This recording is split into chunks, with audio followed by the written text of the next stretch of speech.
A last ref salute.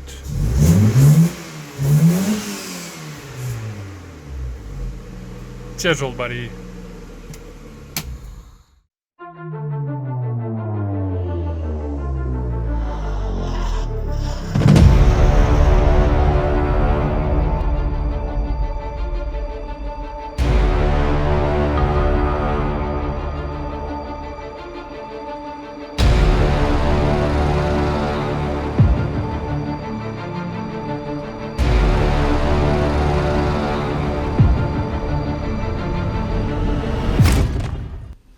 What's up, guys? Welcome to the K-Swap series, part 2. A lot of time has gone past since the first video, the majority of the first video. A lot of things happened in the background, sourcing parts. There's actually a lot of accessory things to source to do this K-Swap, and as I go through the K-Swap procedure, I'll share what I got where and blah blah blah. So I'll share all those things later in another video. For now, part 2 is to un-D15 spec this car. So I need to strip everything that I'm not going to use. So for interior, the dash, wiring system, cluster, the shifter, all of that has to come out. And then the most work will be in the engine bay, removing the engine, gearbox, drive shafts, the knuckles needs to change, the subframe needs to change. So that's the plan for this video. So this is going to be a tough one. Let's get started.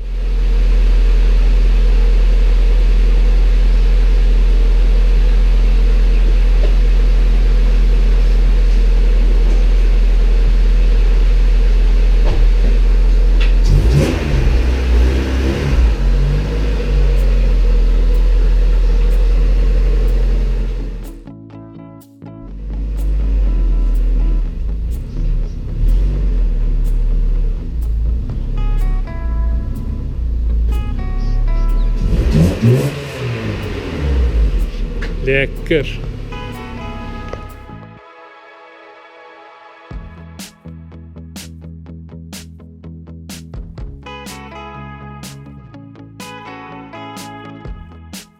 Step 1.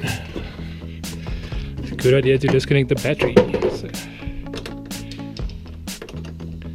let's get that done.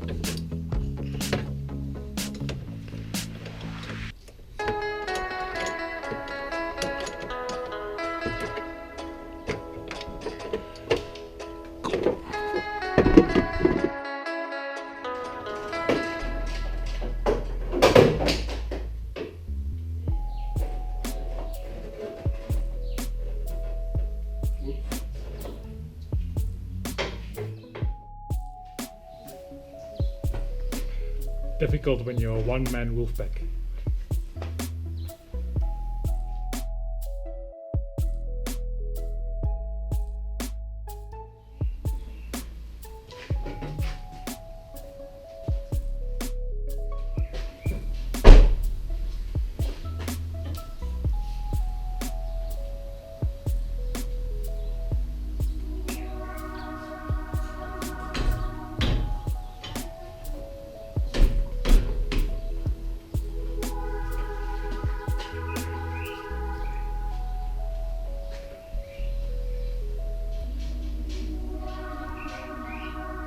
Failed.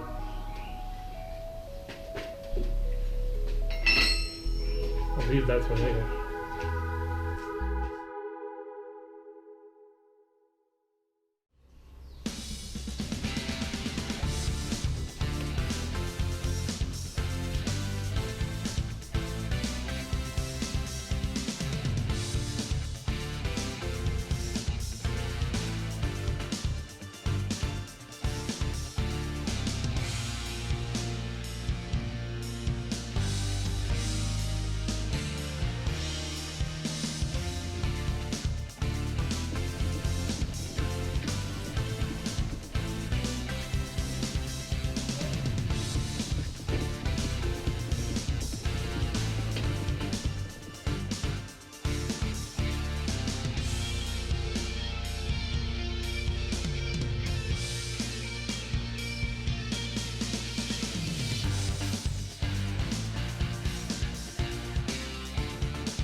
So I'm making good progress.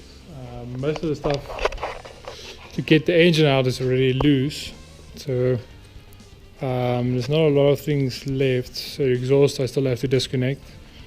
The side shafts I need to pull out of the gearbox. Then I quickly have to go remove these wiring harnesses from inside. What else? Is that all? So once the wiring harnesses are out inside, I can pull them through the firewall, and then I can bundle that with the engine. Oh, and the gearbox shifter linkages. And then I think I'm ready to pull the engine. So let's move quickly to the interior.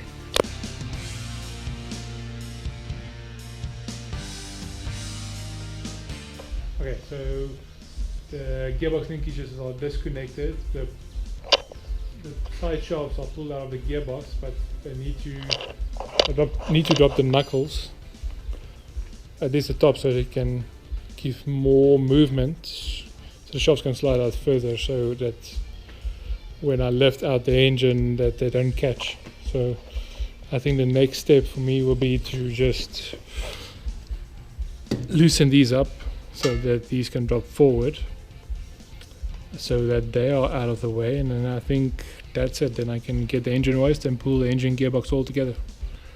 So let me quickly get to that. Good morning, guys. It's a new day.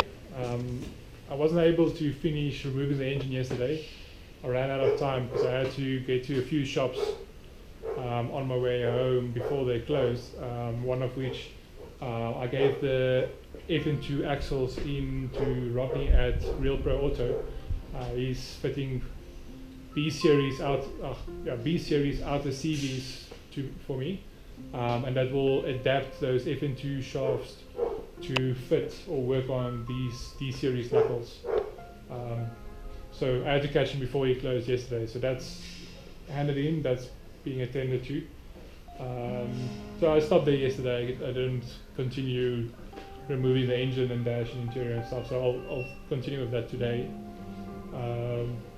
This morning so far I already started removing the axle nuts.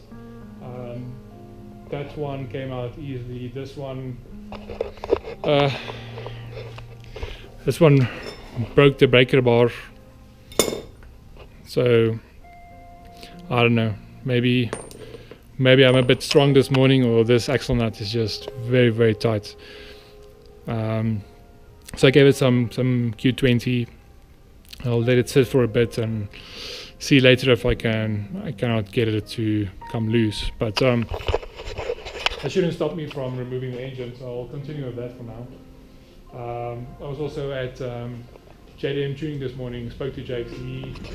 He made me a 45-degree VTC gear for the K24A2. Stock they can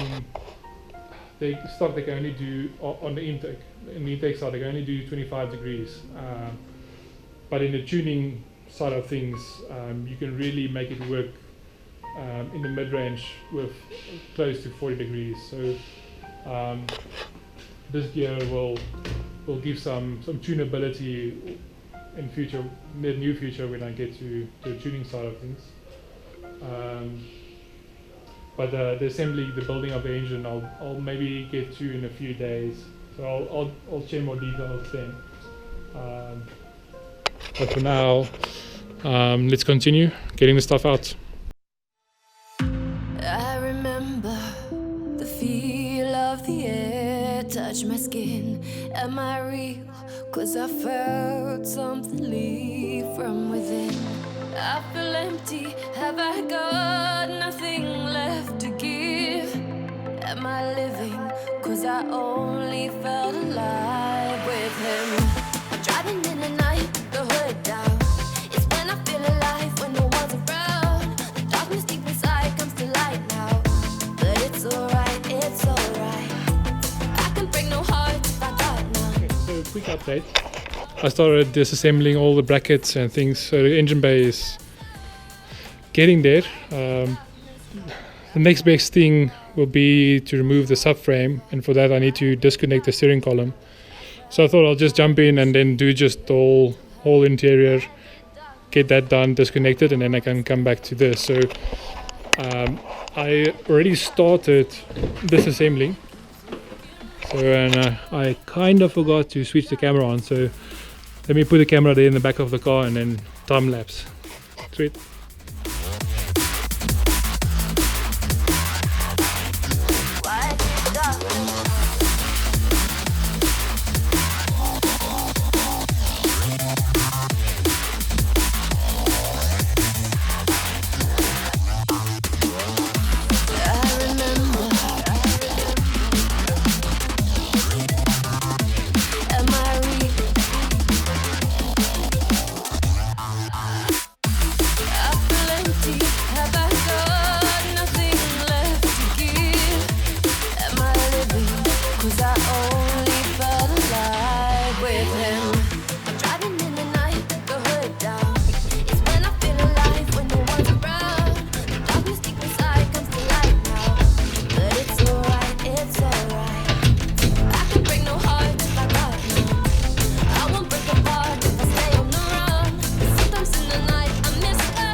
Shake me into hell.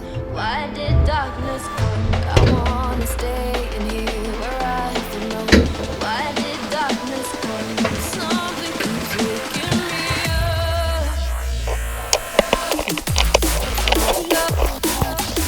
up. Okay, so that's done. So I've left this is still the throttle cable, the throttle pedal. Accelerator pedal needs to come out because in the Civic it's a drive-by-wire instead of a traditional cable. I think that's it for the interior, so now I'll do the subframe. Okay, so I lied a bit. I spent some more time and remove all the pedal assemblies. So now everything is done. Uninstalled in the interior, and I can now move to the subframe. Disconnect to the steering column, so now that can just drop down. Yeah, so lekker. Okay, so I kind of get into work mode that I forget to switch on the cameras to record the glorious moment, but is what it is. So subframe is removed completely. Engine bay, a lot less cluttered. There's a few things still that I need to remove, so I'll for now remove the wiring harness, the master cylinder, clutch, the brake lines, that will stay for now. And I'll clean up everything just a little bit to make way for the new subframe, well not new, but the EG subframe that has to go in. So everything is nice and clean. And then from this, and I removed the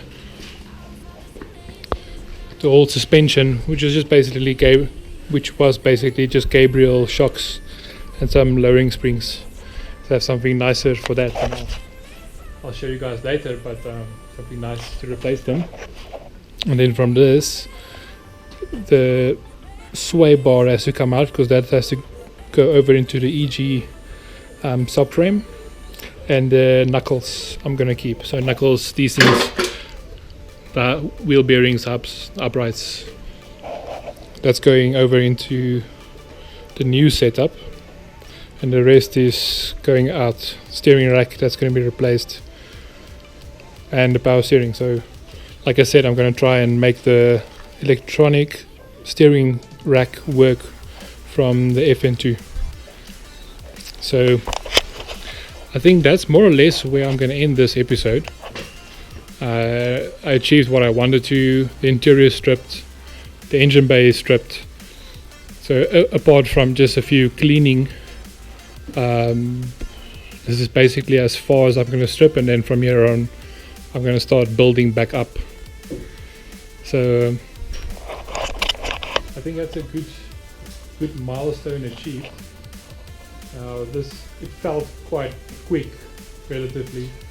But from this point forward, there's a lot of engineering that will have to happen as I start building things up, and that's going to take quite some time. Like the electric steering rack, I need to see whether I can make it fit in the space. So once I have the EG subframe, I'll test fit everything, see if I can make it fit. Make some brackets, weld it on, or cut out material.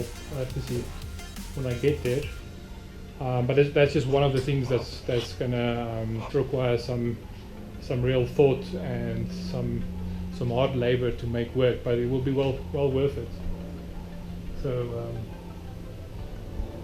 for the next episode, I'll start working on the engine, the K24. So a few things need to happen there to prepare that engine before it goes into the engine bay.